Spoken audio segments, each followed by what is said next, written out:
আমার প্রিয় ক্লাস 10 ছাত্রছাত্রীরা, তোমাদের মাধ্যমিক এবং ক্লাস 10 খুবই গুরুত্বপূর্ণ একটি বিষয় হলো ভৌত বিজ্ঞান। তোমরা যারা এই বছর ক্লাস 10 উঠলে, তোমাদের ফার্স্ট ইউনিট টেস্ট অর্থাৎ তোমাদের যে প্রথম সামেটিভ এক্সাম, তার আমি ভৌত বিজ্ঞানের সিলেবাস এবং নম্বর বিভাজন এই ভিডিওটিতে বিস্তারিতভাবে তোমাদের বলে দেব। তোমাদের এর আগে আমি অঙ্ক এবং জীবন বিজ্ঞানের দিয়ে দিয়েছি তোমাদের ফার্স্ট ইউনিট টেস্টের সিলেবাস এবং নম্বর বিভাজন, এবং এইভাবে আমি অন্য বিষয়েরই দিতে থাকবো। তোমাদের সাজেশন, তোমাদের সেকেন্ড ইউনিট টেস্টেরও সিলেবাস, সাজেশন সবকিছুই তোমরা পেয়ে যাবে এই চ্যানেল স্টাডি ফর এডুকেশনে। তোমাদের অনেক গুরুত্বপূর্ণ ভিডিওর লিঙ্ক রয়েছে এই ভিডিওর ডেসক্রিপশন বক্সে, সেখানে তোমরা প্লে লিস্ট পাবে এবং সেই প্রতিটি বিষয়ের প্লে লিস্টে গেলে তোমাদের সিলেবাসের অন্তর্ভুক্ত প্রতিটি অধ্যায়ের আমার প্রশ্নপত্র, ছোট প্রশ্ন উত্তর সহ এবং গুরুত্বপূর্ণ বড় প্রশ্ন রয়েছে, সেগুলো তোমরা দেখে নাও, সেগুলো তোমাদের খুবই উপকারে আসবে। এইভাবে আমি তোমাদের ভিডিও দিতেই থাকবো। তুমি চ্যানেলে নতুন হলে চ্যানেলটি সাবস্ক্রাইবের সঙ্গে পাশে থাকা বেল আইকনটা প্রেস করে দিয়ে স্টাডি ফর এডুকেশনের বন্ধু হয়ে যেও। তাহলে এসো, প্রথমে আমরা দেখে নিই তোমাদের মধ্যশিক্ষা পর্ষদের ভৌত বিজ্ঞানে তোমাদের ফার্স্ট ইউনিট টেস্টের সিলেবাস।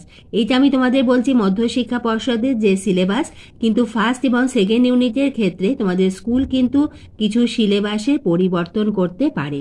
তোমাদের ভৌত বিজ্ঞানের সিলেবাসের মধ্যে রয়েছে প্রথম অধ্যায় পরিবেশের জন্য ভাবনা, দ্বিতীয় অধ্যায় গ্যাসের আচরণ, পঞ্চম অধ্যায় আলো, এবং তোমাদের কেমিস্ট্রি পোর্শন রসায়নের অন্তর্ভুক্ত রয়েছে 8.1 অধ্যায় পর্যায় সারণী এবং মৌলের ধর্মে পর্যাবৃত্ততা, 8.2 আয়নীয় ও সমযোজী বন্ধন। এই যে অধ্যায় রয়েছে তোমাদের, যে 5টি অধ্যায় বললাম, এই 5টি অধ্যায় তোমাদের পর্ষদের অন্তর্ভুক্ত সিলেবাস। আমি যে পরিবর্তন হয়ে থাকে অনেক স্কুল যেগুলো দেয়, সেটি হলো রাসায়নিক গণনা তোমাদের সিলেবাসের অন্তর্ভুক্ত করে থাকে। এছাড়া তাপের ঘটনা সমূহ অনেক স্কুল কিন্তু নিয়ে থাকে, এবং আলোটা তারা অর্ধেক চ্যাপ্টার হয়ে থাকে। সেজন্য তোমাদের স্কুলের যে সিলেবাস সেটা অতি অবশ্যই লক্ষ্য রেখো, এবং আমি তোমাদের পর্ষদের সিলেবাসটা বললাম, অর্থাৎ এর থেকে তোমরা অনেকটাই কিন্তু সিলেবাসের অন্তর্ভুক্ত হবে। এবার এসো দেখে নিই যে আমাদের কোন অধ্যায় থেকে বা কী ধরনের প্রশ্ন এসে থাকে।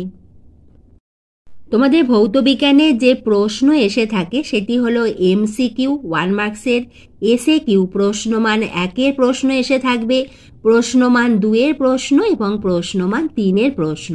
এবার এসো দেখে নিই যে কোন অধ্যায় থেকে কি ধরনের প্রশ্ন আসবে। প্রথম অধ্যায় পরিবেশের ভাবনা থেকে এমসিকিউ 1টি, দ্বিতীয় অধ্যায় গ্যাসের আচরণ থেকে এমসিকিউ 1টি, আলো থেকে 3টি, পর্যায় সারণী ও মৌলের ধর্মে পর্যাবৃত্ততা থেকে 1টি এবং আয়নীয় সমযোজী বন্ধন থেকে 1টি।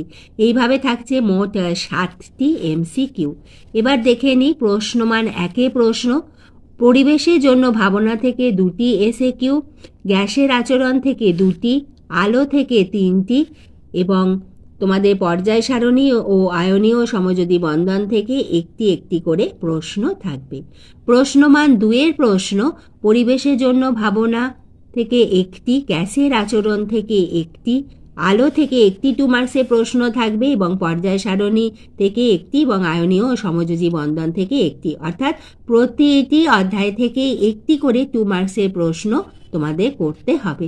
এবং তোমাদের যে প্রশ্নমান 3-এর প্রশ্ন থাকছে সেটি হলো তোমাদের যে গ্যাসের আচরণ আছে সেখান থেকে তোমাদের 3 মার্কসের একটি প্রশ্ন থাকবে, আলো থেকে একটি 3 মার্কসের প্রশ্ন থাকবে এবং পর্যায় সারণী থেকে একটি 3 মার্কসের প্রশ্নের উত্তর তোমাদের করতে হবে।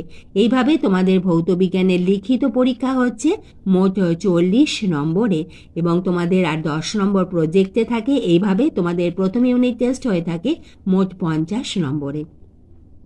আমি এইভাবে তোমাদের ভিডিও দিতেই থাকবো, তুমি লক্ষ্য রেখো, এবং ভিডিওটি এতটুকু ভালো লাগলে একটা লাইক করে দিও, বন্ধুদের শেয়ার করে দিও।